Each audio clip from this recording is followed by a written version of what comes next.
Una carretera complicada, agujeros, baches y trabajos pendientes son los obstáculos para pilotos desde el kilómetro 105 de la ruta interamericana.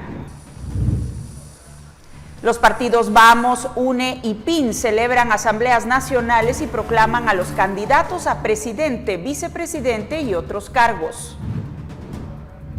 Padres de familia aprovechan el fin de semana para vacunar a los niños que inician clases en el sector privado. Hay 6 municipios en alerta roja. La guatemalteca Ivana Bachelor deslumbra en desfiles y actividades previas al Miss Universo que se realizará en una semana en Estados Unidos. El presidente de Estados Unidos, Joe Biden, visitó la frontera sur limítrofe con México para inspeccionar un punto de entrada de migrantes en El Paso, Texas.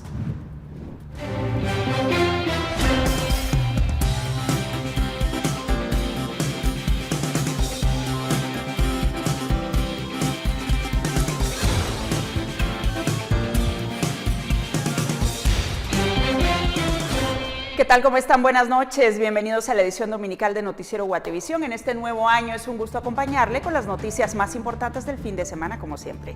Doris Parada está a cargo de la interpretación de lengua de señas. Soy Alejandra Álvarez. Comenzamos rápidamente con el detalle de las noticias y lo hacemos con lo siguiente. Para llegar al occidente del país hay que pasar por la ruta interamericana, como todos sabemos, que aunque ya está siendo intervenida, aún presenta varios kilómetros con daños. Esto hace que el viaje sea complicado. Los conductores deben pasar baches y agujeros. Un equipo de Noticiero Guatevisión hizo el recorrido este fin de semana y nos preparó el siguiente informe. Esto es solo parte del daño que tienen alrededor de 20 kilómetros de la ruta interamericana de la CA1 Occidente que conecta Chimaltenango con Sololá y que representa una serie de dificultades para sus habitantes. Primero, por el retraso en la entrega de mercaderías y en segundo lugar, porque afecta al turismo del sitio. La carretera, sí, muchos hoyos, ¿verdad? Y siempre daña el carro, todos los autos, ¿verdad? Siempre afecta, ¿verdad? Porque siempre no es igualmente que el calidad, ¿verdad? Y eso ahorita es importante, Rey, ¿verdad? Si se dirige de la capital hacia Quetzaltenango o San Marcos, al llegar al kilómetro 93 de Tecpan Chimaltenango, personal del Ministerio de Comunicaciones trabaja en la limpieza de la reposición del asfalto, lo cual se prolonga hasta el kilómetro 100. A partir de ahí hay 5 kilómetros más que están en proceso de reposición, por lo tanto los vehículos deben circular en el carril contrario. Sin embargo, a partir del kilómetro 105 hasta el 125, los conductores deben esquivar los agujeros. Durante una actividad del partido oficial en el occidente, fue abordado el ministro de Comunicaciones, Javier Maldonado, quien asegura que el tramo ya está adjudicado para ser intervenido. Lo que sí es totalmente cierto, y te pediría que en 3 meses volvás a pasar y que en 5 meses volvás a pasar. Te vas a dar cuenta que donde venimos trabajando, vamos a seguir avanzando y vamos a arreglar eso. Me critican porque dicen, pero por lo menos baché, y yo lo entiendo, pero gastar en ese bacheo cuando ya voy a levantarlo y hacerlo de nuevo va a ser malgastar el dinero de los guatemaltecos, y yo creo que es cierto, nos han dado mucho dinero, pero no alcanza para todas las carreteras. Con imágenes de Carlos Hernández, informó para Noticiero Guatevisión, Henry Montenegro. Y la circulación de cientos de vehículos se vio afectada este fin de semana por el cierre del kilómetro 11.5 de carretera a El Salvador. ¿Qué dicen las autoridades sobre la continuidad de los trabajos? Fátima Herrera estuvo en el lugar y nos cuenta los detalles. Trabajos de reparación fueron el motivo del cierre del kilómetro 11.5 del tramo vial con dirección a El Salvador, derivado de grietas formadas durante la temporada de lluvias el año pasado. Según Luisinho Sánchez, vocero de la Unidad Ejecutora de Conservación Vial, este fin de semana se concluyen los trabajos invasivos que requieren un despliegue de maquinaria para la introducción de pilotes y el proyecto continuará desarrollándose de manera subterránea, por lo que se espera que no haya más cierres que afecten la movilidad vial. La idea es ir a la zona 10, a la zona también del centro histórico. Y sí ha afectado mucho porque hay muchos cambios. Uno como viene de turista, pues no hay muchas indicaciones por dónde ir y todo. Quería enseñar una parte de acá, una vista de la ciudad de Guatemala, pero se nos ha hecho bastante difícil. Yo sé que el tráfico es fuerte, pero sí también ha afectado bastante. Ha sido positivo porque han sido cortos los tiempos y siento que han avanzado bastante. En los próximos días se llevarán a cabo los trabajos de aplicación de la carpeta asfáltica en horario nocturno, entre semana, en solo un sentido de la vía, para implementar carriles reversibles con el objetivo de no afectar la circulación. Con imágenes de Roberto López para Noticiero Guatevisión, Fátima Herrera. Por otro lado, un grupo de jóvenes universitarias se reunieron frente al Ministerio Público para expresar su indignación por el asesinato de Génesis Izcajoc. La manifestación consistió en empapelar una pared del edificio de Gerona, formando el nombre Génesis. Los papeles contenían mensajes como: las niñas no se tocan, no se violan, no se matan, justicia para Génesis. La policía no nos cuida, no nos cuidan. Y las únicas que nos cuidan son nuestras amigas. Al lugar se presentaron 4 agentes de la Policía Nacional Civil, quienes insistieron en preguntarles en qué consistía su intervención y les dijeron que estaban dañando el edificio. Sin embargo, una de las manifestantes explicó que la intervención consiste en un empapelado para el cual utilizaron una mezcla de pegamento con agua y que las hojas se caen con la lluvia, por lo que no se verá dañado el inmueble. Nosotras somos universitarias autoconvocadas. Hoy vinimos al Ministerio Público a hacer un poco de presión, a empapelar el nombre de Génesis, quien lamentablemente fue el primer feminicidio en Guatemala en este 2023. En Guatemala los feminicidios están muy normalizados y realmente esto no es normal, así que hoy queremos hacer presión al Ministerio Público por todos los feminicidios y especialmente por este que fue el primero del año, que mataron a una niña. Ella estaba jugando tranquila, libre en su casa y pues la mataron, ¿verdad? Entonces hoy queremos hacer presión al Ministerio Público, ya que tienen el caso abierto 3 meses para reunir información y ya con ello juzgar y penalizar a los asesinos. Entonces por eso estamos hoy aquí. Y vea usted, en los primeros 7 días del año se han reportado 43 mujeres desaparecidas, por lo que ha sido necesaria la activación de las alertas Isabel Claudina. Todos los días se reportan en promedio 5 mujeres desaparecidas en Guatemala, según las estadísticas de la Secretaría de la Mujer del Ministerio Público, que coordina las acciones de búsqueda. Esta dependencia se encarga, junto con otras instituciones de seguridad y justicia, en la búsqueda de las mujeres mediante la activación de las alertas Isabel Claudina. En apenas los primeros 7 días del año, el Ministerio Público ya reporta 43 alertas activas, y hasta el pasado 7 de enero, 16 continuaban vigentes, lo que significa que las mujeres no han sido localizadas. Las estadísticas del Ministerio Público señalan que en el 14% de los casos de mujeres desaparecidas tienen relación con crímenes, por lo que dichos expedientes pasan a las fiscalías especializadas. Un ejemplo claro de lo anterior fue después que el Instituto Nacional de Ciencias Forenses, INACIF, identificó a 4 de las 7 víctimas enterradas en una casa de la zona 18. 2 de ellas tenían alertas Isabel Claudina. Se trata de Carol Michelle Díaz, de 17 años, y María de los Ángeles Cubulet, de 20. Ellas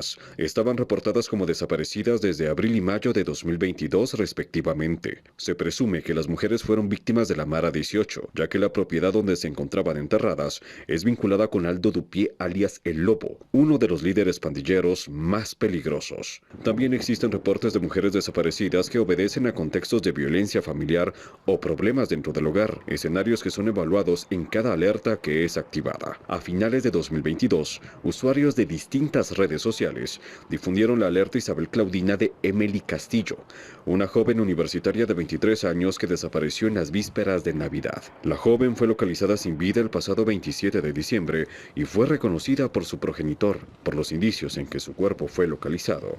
La hipótesis más cercana es un aparente suicidio, que está siendo indagado por la Fiscalía de Femicidio. Para Noticiero Guatevisión, Douglas Cuevas. Y este fin de semana se confirmó la localización de 596 cápsulas y 1.019 tabletas con cocaína en una bodega de exportaciones del aeropuerto en la zona 13 de la ciudad de Guatemala. La droga, que suma 4.9 kilogramos, iba en cajas de diferentes tamaños en encomiendas con destino a Estados Unidos, comunicó la Subdirección General de Análisis de Información Antinarcótica de la Policía Nacional Civil. Este es el segundo decomiso de droga que hace la Policía Nacional Civil en lo que va de 2023, tras la detección de 408 paquetes de cocaína el 1 de enero, valorados en $5.508.000, que equivale a 43.250.000 quetzales, durante una inspección a un contenedor proveniente de Ecuador en Puerto Quetzal. Y en la colonia Las Victorias de Jocotenango, Zacatepeque, se produjo un ataque armado en contra de dos jóvenes, quienes fueron identificados como Brian Giovanni Gómez Chajón, de 17 años, de origen salvadoreño, y Kevin Alexander, de 18. Según los testigos, el ataque fue directo y perpetrado por dos personas que llegaron a pie hacia sus víctimas y luego huyeron por las calles cercanas. En la escena del crimen se contabilizaron al menos 20 casquillos. Según las autoridades, los jóvenes fallecidos se dedicaban a la venta de drogas, por lo que no descartan que se trate de un ajuste de cuentas entre pandillas. También informan que aunque se realicen monitoreos de seguridad constantes, necesitan la colaboración de la población en cuanto a realizar las denuncias. Este es el segundo ataque armado que se produce en Jocotenango durante las últimas 2 semanas, ya que el 30 de diciembre en la colonia Los Llanos se registró otro ataque armado en contra de un joven de 19 años. Y un fallecido y 3 heridos fue el saldo de un ataque armado cometido por 2 hombres que escaparon en motocicleta en horas de la noche del viernes en Nuevo San Carlos, Retalhuleu. El ataque armado se registró en el parque central de ese municipio, a 500 metros de la subestación de la Policía Nacional Civil. La víctima fue identificada como Brian Aníbal Tojil Reyes, de 20 años, residente de la misma localidad. Paramédicos de Cruz Roja y bomberos voluntarios atendieron a Samuel Raimundo Lol, de 14 años, José Armando López, de 16, y a una mujer que no fue identificada. Los 13 presentaron heridas de arma de fuego en las extremidades superiores e inferiores y fueron trasladados al Hospital Nacional de Retalhuleu. Y 2 motocicletas chocaron de frente la noche de este sábado en la intersección que conduce hacia el cantón Xulá, zona 5 de Retalhuleu. Uno de los motoristas murió. Como Marco Antonio Alvarado, de 60 años, fue identificado el conductor, quien falleció de forma inmediata por politraumatismo. Familiares dijeron que Alvarado se dedicaba a atender su carnicería en el interior del mercado La Terminal desde hace muchos años. Cuerpos de socorro llegaron al lugar y atendieron a Elvis Orlando Mateo, de 16 años, quien conducía la otra motocicleta, y fue trasladado al centro asistencial bajo la custodia de agentes de la Policía Nacional Civil. Y David Alexander Armas, de 22 años, se movilizaba en bicicleta hacia su lugar de trabajo cuando fue arrollado por un vehículo conducido a excesiva velocidad. El accidente de tránsito ocurrió en el kilómetro 185 de la calzada Las Palmas, esto también en Retalhuleu, en la madrugada de este domingo. Pilotos que transitaban por el lugar alertaron a los cuerpos de socorro, pero la persona ya había fallecido. De acuerdo a los cuerpos de socorro, el hombre salió expulsado fuera de la ruta y la bicicleta fue arrastrada por el vehículo por más de 150 metros. Tras lo ocurrido, el piloto responsable huyó del lugar. En otras noticias, les cuento que este fin de semana se registraron bajas temperaturas, principalmente en el occidente del país. Estos son los detalles. El Instituto Nacional de Sismología, Vulcanología, Meteorología e Hidrología advirtió que el país se vería afectado por la influencia de un frente frío desde el pasado 5 de enero. Las bajas temperaturas continuaron durante el fin de semana. Según las condiciones registradas por el INSIBUME, continuaron los nublados parciales a totales sobre el sur de Petén, franja transversal del norte, Caribe, norte de Altiplano Central y zonas montañosas de valles de Oriente. El frío persistió en horas de la noche y madrugada, principalmente en la región de Occidente y Altiplano Central. La temperatura mínima en Todos Santos, Huehuetenango, fue de 0.2 grados Celsius, mientras que en Laboro Valle, Quetzaltenango, fue de 3 grados. INSIBUME añadió que se monitorea el acercamiento de un nuevo frente frío de características débiles y que podría afectar de la noche del lunes 9 al martes 10 de enero. La Coordinadora Nacional para la Reducción de Desastres recomienda abrigarse y pide a la ciudadanía llamar a los cuerpos de socorro en caso de que alguna persona necesite albergue. Los números habilitados son 122 bomberos voluntarios, 123 bomberos municipales, 125 Cruz Roja. Para Noticiero Guatevisión, Fátima Herrera. Mientras tanto, autoridades de Conred hacen un llamado a los turistas que buscan escalar el volcán Tajumulco en San Marcos para tomar las debidas precauciones por las bajas temperaturas que se registran en estos días. Turistas nacionales y extranjeros buscan escalar el volcán Tajumulco en el departamento de San Marcos. La época más buscada es de octubre a febrero, ya que pueden apreciar los amaneceres espectaculares, pero las autoridades hacen un llamado a los turistas debido al frío que podría registrarse en el volcán. Según la Coordinadora Nacional para la Reducción de Desastres CONRED, las temperaturas podrían descender a los menos 0 grados centígrados. Esto puede generar un riesgo para las personas que no cuenten con la preparación adecuada. Que tomen todas las debidas precauciones y necesarias precauciones para evitar ser afectados por hipotermia en su momento, ya que las temperaturas en el volcán pues son aún menores, o sea, podemos hablar hasta de 0 grados. Esto pues podría afectar el ritmo cardíaco de las personas, más que van haciendo sobreesfuerzos subiendo estos volcanes. Solicitamos encarecidamente que si van a beber cerveza, alcohol o cualquier tipo, no dejen tirar las botellas de vidrio. Esto en algún momento puede causar un reflejo que ocasione un incendio en estas áreas. Dani Orozco, guía de montaña, indica que las personas que quieran escalar el volcán Tajumulco deben tener una preparación física y equipo adecuado para poder ascender al coloso más alto de Guatemala. El objetivo es evitar incidentes y sufrir las bajas temperaturas. La primera piel que le llamamos nosotros, que consiste en una playera un tipo licra, la segunda que es un polar y la tercera que es un rompevientos para protegernos del frío, utilizando carpas de esas que venden en los supermercados. Con esas carpas no es aconsejable estar en la cumbre de un volcán, porque a veces se incrementa la velocidad del viento, puede llegar a quebrar las carpas, no soporta temperaturas de bajo cero y algunos no llevan los sleepings adecuados. Los apasionados que han escalado el volcán Tajumulco en el departamento de San Marcos han observado vistas impresionantes que solo se pueden apreciar a los 4.222 metros sobre el nivel del mar. Reportó para Noticiero Guatevisión, Cristian Cas. Luego de esta pausa volveremos con información política, pues varios partidos proclamaron a sus binomios presidenciales de cara a la contienda electoral 2023. Ya volvemos. Aparición de las AAS. Persigamos la maldita y asquerosa corrupción.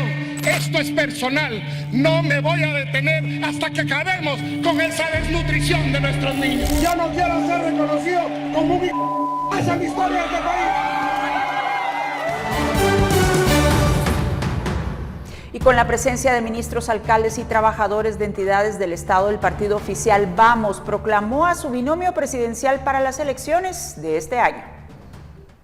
Durante una asamblea nacional extraordinaria que se llevó a cabo en Salcajá, Quetzaltenango, el partido Vamos proclamó a Manuel Conde, diputado del Congreso de la República, y a Luis Suárez como el binomio presidencial que competirá por esta agrupación política en las elecciones de este año. La comunidad donde se llevó a cabo la proclamación se encuentra entre Quetzaltenango y Totonicapán. Un helicóptero sobrevoló el área, mientras abajo varios ministros, entre ellos los titulares de Relaciones Exteriores, Trabajo, Comunicaciones y Cultura, así como viceministros de Educación y Salud, permanecían junto con el resto de asistentes, en su mayoría alcaldes, así como trabajadores de entidades del Estado, como algunos voceros. Mientras esperaban el inicio del evento, se repartían alimentos en un terreno recién intervenido con maquinaria para la actividad. Aunque la asamblea estaba convocada para las 2 de la tarde, fue pasada a las 4 cuando se proclamó como binomio presidencial a Manuel Conde, actual diputado del Congreso, y a Luis Suárez, decano de la Facultad de Ciencias Económicas de la Universidad de San Carlos. El encargado de juramentarlos fue el secretario general Víctor Valenzuela, quien pidió el acompañamiento del presidente del Tribunal de Honor del partido y exdirector del Centro de Gobierno, Miguel Martínez, el cual fue resguardado por la seguridad del evento. Este evento marca historia para nosotros, pero es el primer peldaño que estamos ahora subiendo, porque vienen más y eso lo vamos a lograr con puro trabajo. Aunque se habló de una posible coalición con el PAN, finalmente no se concretó, pero Conde evitó hablar sobre si se separará de la agrupación política y utilizó los programas de gobierno actual para ofrecerlos durante la actividad del partido. ¿Y en su caso se va a desafiliar del PAN? Si quiero continuar con otro medio, por favor. Pasada las 6 de la tarde, el evento finalizó con las fotografías en la tarima de los diputados que buscarán ser reelectos, como el caso de varios parlamentarios de bloques como UCN, Viva, Valor y Todos, que ahora forman parte de las filas del oficialismo. Mientras tanto, los asistentes retornaron a los buses que los llevaron hasta el sitio desde varios puntos del país. Con imágenes de Carlos Hernández, informó para Noticiero Guatevisión, Henry Montenegro. En la asamblea de proclamación se observó un fuerte dispositivo de seguridad de la Policía Nacional Civil, mientras también se observaba presencia de vehículos con placas oficiales. A la actividad participaron ministros, diputados, alcaldes y cientos de personas de todo el país que llegaron en autobuses. A pesar que no se trataba de un evento de carácter oficial, en los alrededores se observó vehículos con placas oficiales, algunos con propaganda de Vamos y otros con las placas cubiertas. Algo que suele ser poco común en eventos de carácter político partidario es la presencia de agentes de la Policía Nacional Civil. Sin embargo, en este caso fue todo lo contrario, pues un fuerte dispositivo de las fuerzas de seguridad estuvo presente y se sumó la seguridad privada que resguardaba el evento. Un grupo de simpatizantes de esta organización política que viajó desde Chiquimula para apoyar la nominación de Conde y Suárez manifestaron: "Salimos desde la madrugada para llegar hasta este lugar. Hay mucho frío y aprovechamos para pasear", contó un seguidor que no se identificó. Desde la carretera que daba acceso al lugar donde se llevó la asamblea, automovilistas y pasajeros de buses que se dirigían hacia Totonicapán y Huehuetenango lanzaron consignas contra los simpatizantes de Vamos. Vecinos del paraje donde se llevó a cabo el acto proselitista comentaron que, en los últimos días, camiones trasladaron arena blanca y que días después maquinaria pesada esparció el material sobre la ruta. En Totonicapán, para Noticiero Guatevisión, Minor Talk. Mientras tanto, este domingo el partido UNE oficializó quién será su binomio presidencial para las próximas elecciones. El anuncio se realizó durante una asamblea en la zona 5, donde hubo también presencia de vehículos oficiales y personas que llegaron en buses desde varios puntos del país. La ex primera dama y política Sandra Torres buscará por tercera vez la presidencia del país, ahora con el pastor religioso Romeo Guerra, quien será su vicepresidenciable. Este día fueron oficializados durante una asamblea en la zona 5, donde se concentró a las personas que viajaron a bordo de autobuses desde el interior del país, sumado a la presencia de algunos vehículos con placas de gobierno que fueron observados en el evento, como expuso en redes sociales un periodista de Plaza Pública. No sé quiénes serán. Yo sepa, nosotros no tenemos nada que ver. Torres aprovechó su discurso para hacer alusión al caso en su contra por el cual se dictó sobreseimiento, así como la separación de varios diputados que ahora compiten en otra agrupación política, sumado a temas que serán su eje de campaña. Y miren, a los que nos han querido hacer daño, hoy les decimos, entre más nos atacan, más crecemos y más nos unimos. Mientras tanto, quien será su vicepresidenciable, Romeo Guerra, aseguró que ya renunció como pastor para poder participar derivado de la prohibición constitucional que existe sobre los ministros de culto. Tuve que dejarlo al lado para poder unirme a esto, porque es parte de cumplir con nuestra constitución, cumplir con la ley, pero también para dedicarme a esto realmente, poder hacerlo de una plataforma mucho más grande a nivel de país. Entre los asistentes se encontraban diputados de la facción de la UNE, así como representantes de mercados. En la asamblea también se presentó a quienes buscarán llegar al Congreso, como el caso del Listado Nacional, que es encabezado por el exdiputado de FCN Nación, Adín Maldonado, sumado al exparlamentario de Todos, Ronald Arango, que encabeza el Listado Metropolitano, sumado a Ranferí Montúfar, exintegrante del extinto partido Encuentro por Guatemala. También buscará una curula hija de Torres, Lourdes Teresita de León, mientras que se suma al listado el religioso Sergio Enríquez Garzaro, quien en el 2017 se le vinculó con el caso Chicamán. Desde el 1 de enero pasado, varios partidos, entre ellos la UNE, pernoctan afuera del registro de ciudadanos para tratar de ser los primeros en inscribirse a partir del 21 de enero y así elegir la ubicación en la papeleta electoral. Con imágenes de Carlos Hernández, informó para Noticiero Guatevisión, Henry Montenegro. Y Luis Lampadilla, ex abogado de Jimmy Morales, fue proclamado este domingo como candidato presidencial por el Partido de Integración Nacional. Guatemala merece algo mejor de lo que ha tenido hasta ahora. Este país está cundido de corrupción. Luis Antonio Lampadilla y Otto René Marroquín Ochoa fueron proclamados como el binomio presidencial del Partido de Integración Nacional, PIN, que competirá en las elecciones generales de 2023. Lampadilla es reconocido por haber fungido como abogado del expresidente Jimmy Morales y como asesor legal de la exministra de Relaciones Exteriores Sandra Jovel en la estrategia para expulsar al entonces embajador de Suecia en Guatemala, Anders Kompass, y a la Comisión Internacional contra la Impunidad en Guatemala, CICIG. Al mismo tiempo fungía como asesor del Plan de Prestaciones del Empleado Municipal y como director del bufete Juris Lex, desde donde defendió personalmente a Morales cuando éste interpuso una denuncia contra un ciudadano que lo increpó en 2018 por sus gastos onerosos en anteojos y comida desde la Secretaría de Asuntos Administrativos y de Seguridad de la Presidencia. Además, el abogado ha sido asesor en distintas entidades del Estado, como el Ministerio de Gobernación y el organismo judicial. Cuando veo que los corruptos políticos y la oligarquía política del país no le importa enriquecerse a costa de un pueblo empobrecido,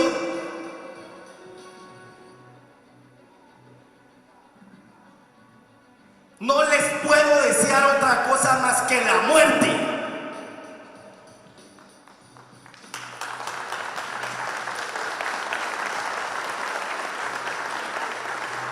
Y no la muerte física, déjeme aclarar esto, pero sí les deseo la muerte política. La asamblea fue celebrada durante la mañana del 8 de enero en el Parque de la Industria y en ella también se proclamó a quienes buscan ser candidatos a diputados por Distrito Central, Distrito El Progreso, Sololá, Totonicapán, Retaluleu, San Marcos, Huehuetenango, Petén, Zacapa, Listado Nacional y Parlamento Centroamericano. Con imágenes de Roberto López para Noticiero Guatevisión, Fátima Herrera y Agustín Ortiz.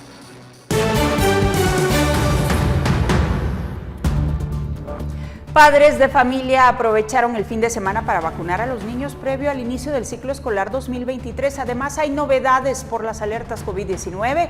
Al volver le contamos más. Seguimos con más noticias. Ante el regreso a las clases presenciales para el ciclo escolar 2023, el ministro de Salud, Francisco Coma, habló de lo importante que es que los padres vacunen a sus hijos contra el COVID-19, aunque remarcó que la inmunización es voluntaria y además opcional. Actualmente solo el 18.2% de los 2.2 millones de niños que son la meta para vacunar entre los 6 y 11 años han recibido la dosis. Y este fin de semana, a tan solo unos días de que inicien las clases en algunas de las instituciones escolares, padres de familia acudieron a los puestos de vacunación para inmunizar a sus hijos. Si todos están vacunados y tienen como sus defensas, pues ya si se enferman o algo va a ser con menores consecuencias. Entonces invitarlos a que vengan a la vacunación. Pensando en el regreso a clases, dije, bueno, la voy a vacunar y evitando, ¿verdad?, cualquier enfermedad, porque ellos se quitan la mascarilla, ellos corren, ellos van, y pues no se les puede negar, decirle, miren, no te juntes con el niño que está enfermo, ¿verdad? Entonces por eso es importante la vacunación para todos los niños, ¿verdad?, especialmente que ya ingresan a las clases. Y este sábado el Ministerio de Salud presentó la nueva actualización del semáforo de alertas epidemiológicas, en el que reporta que hay 6 municipios en rojo.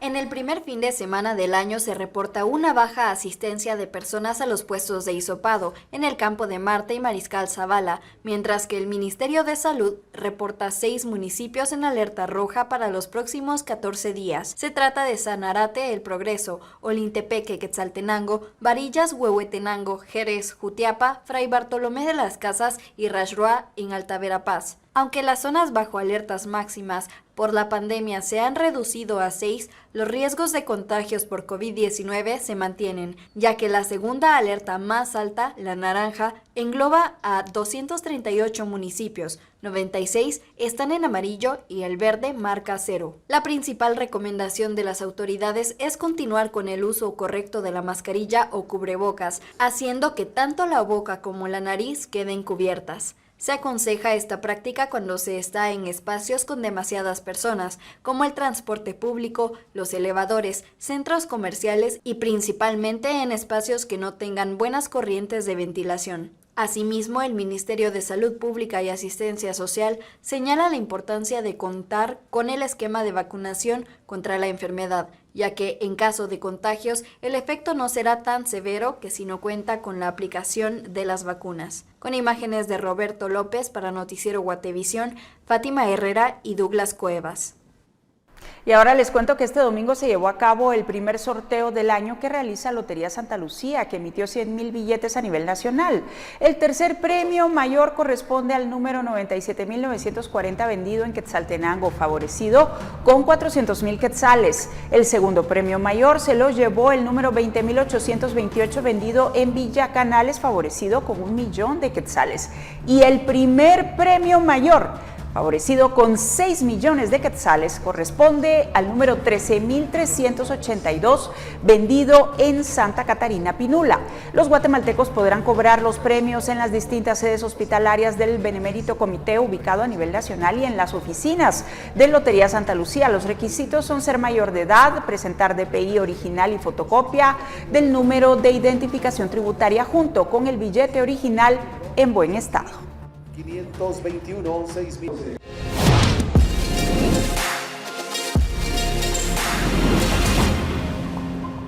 Y bueno, iniciamos la primera semana del año con temas que darán de qué hablar en las siguientes semanas. Estas son las perspectivas. Sigue la amenaza del virus. La Organización Mundial de la Salud alertó sobre el aumento de casos de la subvariante Omicron XBB.1.5 en Europa y Estados Unidos, que algunos expertos ven con potencial para causar una nueva ola de contagios a nivel mundial. Hasta el momento, ha sido identificada en 25 países. Aunque el número de contagios es menor al registrado a inicios del año pasado con Omicron, nuevamente hay preocupación. Los expertos han alertado que esta subvariante es mucho más contagiosa que todas las anteriores y más difícil de neutralizar por los anticuerpos. Algunos países ya comenzaron a tomar medidas y piden pruebas negativas a pasajeros provenientes de China. En Guatemala, por el momento, no se ha tomado ninguna disposición. Los centros de vacunación presentan poca afluencia de personas, pero sí hay expectativa por más casos en estas primeras semanas del año. Escenarios económicos.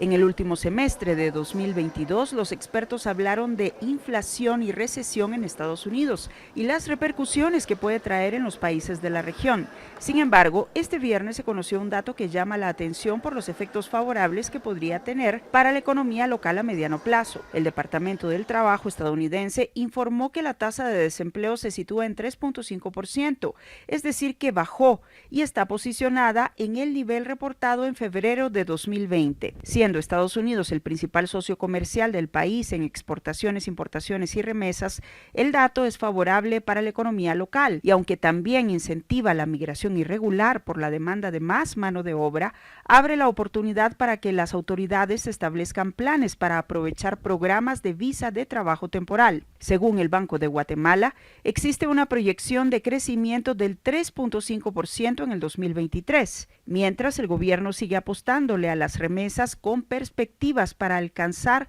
el 19% del PIB. Un año de movimiento político. Estamos a pocos días de la convocatoria a elecciones. Los partidos políticos ya se mueven y para muestra, las asambleas y reuniones de los últimos fines de semana del 2022 y de este en particular, iniciando el año. La carrera comienza de manera oficial, una vez el Tribunal Supremo Electoral dé el banderazo de salida el próximo 20 de enero. 29 partidos están vigentes para la convocatoria, la mayoría haciendo los trámites correspondientes para tener legalmente listos a sus candidatos para la inscripción, de lo general a lo particular. Cada hecho marca el rumbo del país, cuya columna vertebral es el día a día de acciones en los diferentes ámbitos sociales. La realidad nacional se visualiza en la calidad de vida de la población, que este año no muestra mayores diferencias a lo registrado en el 2022. Las páginas del nuevo libro están en blanco para escribir otras historias que marcarán el futuro del país.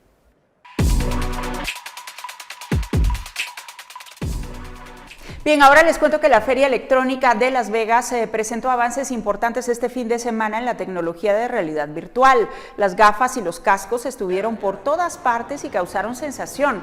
Pero vea usted, los que están recibiendo más atención son los de realidad virtual, que permiten al usuario sentir aromas en entornos diferentes: rosas frescas, comida picante, selva tropical y muchos ambientes más forman parte de este mundo virtual que cada vez es más apegado a la realidad física. Según los expertos, este es un paso más hacia el metaverso, un tema del que todos hablan ahora en el mundo de la tecnología y que empresas importantes están realizando millonarias inversiones para llevarlo a todos los usuarios a nivel mundial.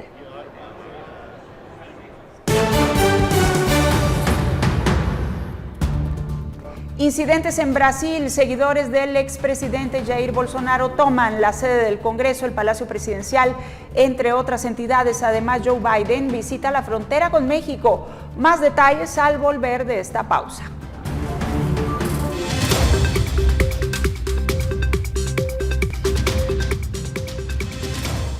Ya estamos de regreso. Al menos una persona fallecida y decenas de lesionados dejó ayer sábado un choque entre dos trenes del metro de la Ciudad de México, según informaron las autoridades de esta mega urbe de 20 millones de habitantes.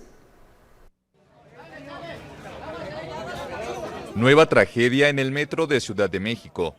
Al menos una persona murió y decenas resultaron heridas el sábado por el choque entre dos trenes en la red de transporte público. El accidente ocurrió entre las estaciones Potrero y La Raza, que pertenecen a la línea 3 del metro que corre del norte al sur de la ciudad.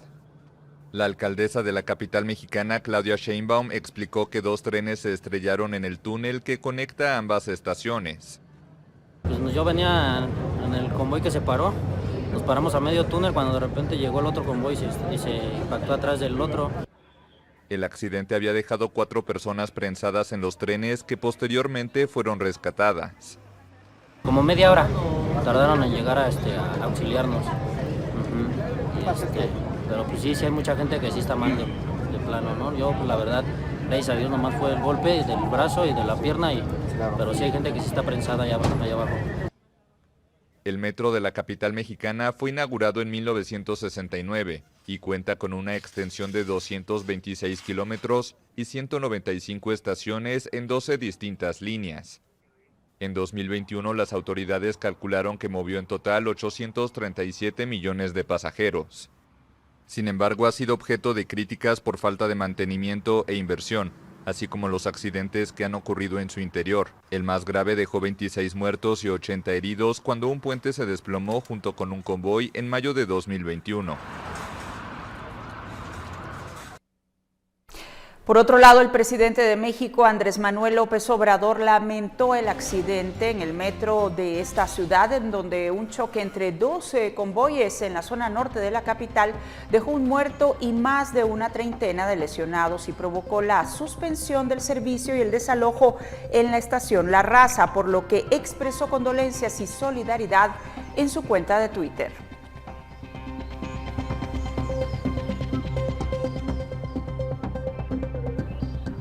En otras noticias, grupos de manifestantes que exigen la renuncia de la presidenta de Perú, Dina Boluarte, continuaron los bloqueos en más de 60 carreteras en distintos puntos del país, luego de nuevos enfrentamientos con fuerzas de seguridad en la región andina de Puno. El último balance de la Defensoría del Pueblo daba cuenta de 16 heridos en los enfrentamientos en esta región, entre ellos 4 policías.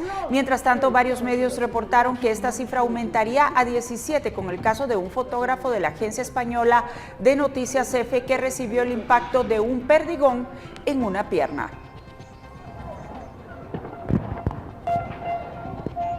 Y cientos de simpatizantes del expresidente ultraderechista Jair Bolsonaro invadieron este domingo el Congreso, el Tribunal Supremo y el Palacio Presidencial de Planalto, en Brasilia, en rechazo a la investidura del presidente de izquierda Luis Inácio Lula da Silva. Una marea humana de manifestantes vestidos con los colores amarillo y verde de la bandera nacional invadió las sedes del Poder Ejecutivo, el Legislativo y Judicial en la capital brasileña. Los manifestantes protestan contra el regreso al poder de Luis Inácio Lula da Silva, quien derrotó a Bolsonaro en la segunda vuelta el 30 de octubre y fue investido hace una semana como nuevo presidente de Brasil.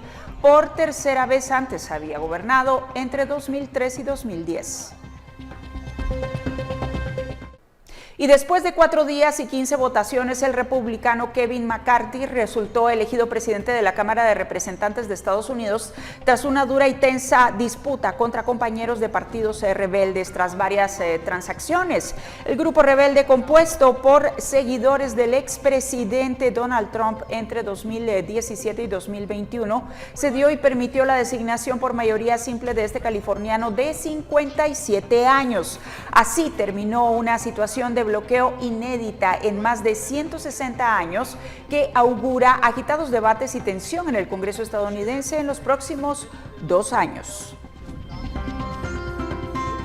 Y el presidente de Estados Unidos, Joe Biden, visitó esta tarde la frontera sur limítrofe con México en su primera visita desde que asumió el cargo en enero de 2021 para inspeccionar un punto de entrada del Paso, Texas, en medio de debates sobre la inmigración ilegal y el contrabando. Jorge Agobián, periodista de La Voz de América, tiene el informe.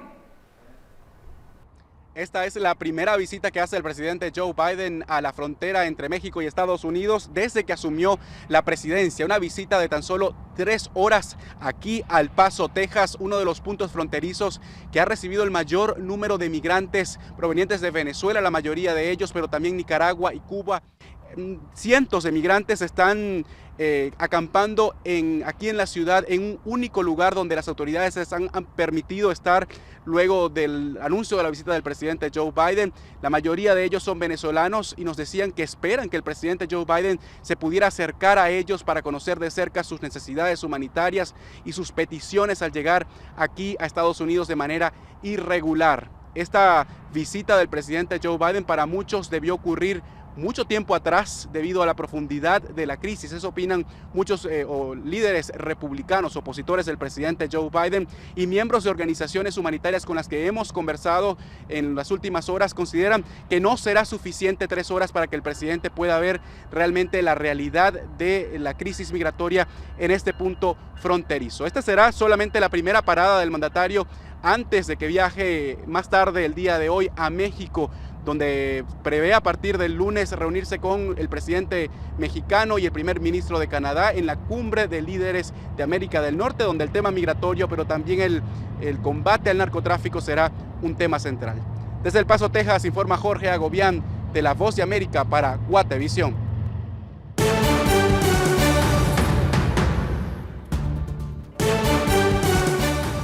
Bien, les cuento que autoridades mexicanas coordinan ayuda humanitaria para los pobladores de la comunidad de Jesús María, en donde fue detenido Ovidio Guzmán, hijo del Chapo y líder del grupo Cártel de Sinaloa. Según medios locales, hay temor entre la población después de los enfrentamientos registrados entre fuerzas federales y miembros del crimen organizado. Además, analistas de seguridad temen una expansión de ataques en otras zonas del país en represalia por lo sucedido. Incluso se habla de movimientos de otros líderes del grupo armado. El apoyo llega no solo de grupos aliados mexicanos, sino de otros países de la región. Y esta semana los centros de estudio públicos y privados inician el ciclo escolar 2023. Además, algunas empresas reanudan labores, por lo que se prevé más circulación de vehículos en horas pico. Tómelo en cuenta. Por su parte, el Ministerio de Educación informó que las clases serán presenciales. Sin embargo, queda a discreción de los centros educativos privados manejar otras modalidades si se registran más casos de contagios de COVID-19. La vacunación a menores es recomendada. Sin embargo, el Ministerio de Salud sostiene que es opcional y voluntaria. Aunque el uso de mascarilla dejó de ser obligatorio, se recomienda mantenerlo.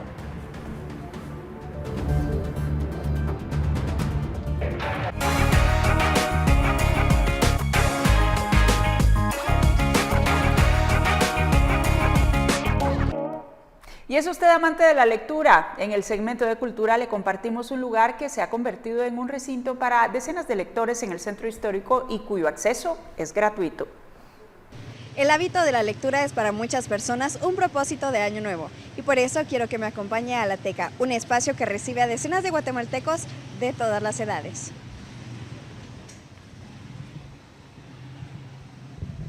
Una biblioteca para todos es el lema de La Teca, un lugar que dispone de más de 3.000 títulos para consultar o llevar a casa. Según Laura Arévalo, directora del proyecto, un promedio de 650 libros son prestados cada mes.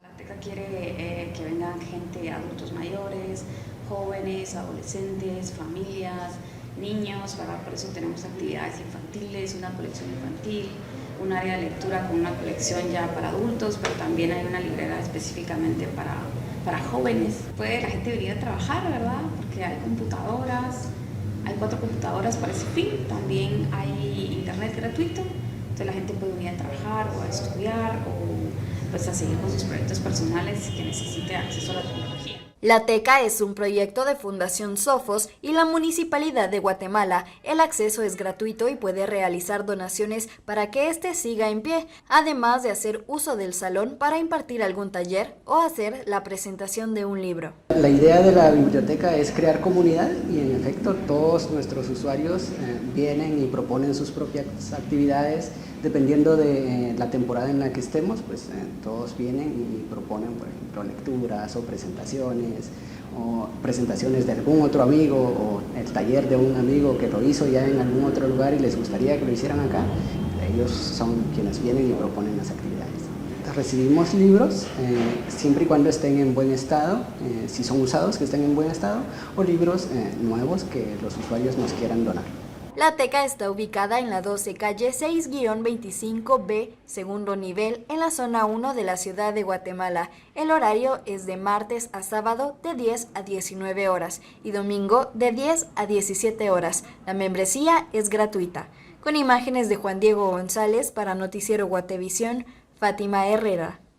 Y es así como llegamos al final de la edición dominical de Noticiero Guatevisión. Muchas gracias por su sintonía. Les dejamos con estas imágenes captadas por el fotoperiodista Roberto López del equipo de Noticiero Guatevisión y Prensa Libre. Imágenes que muestran a la primera luna llena de este 2023 que se pudo observar durante este fin de semana. Esta también es conocida como la luna llena del lobo. ¿Qué le parece?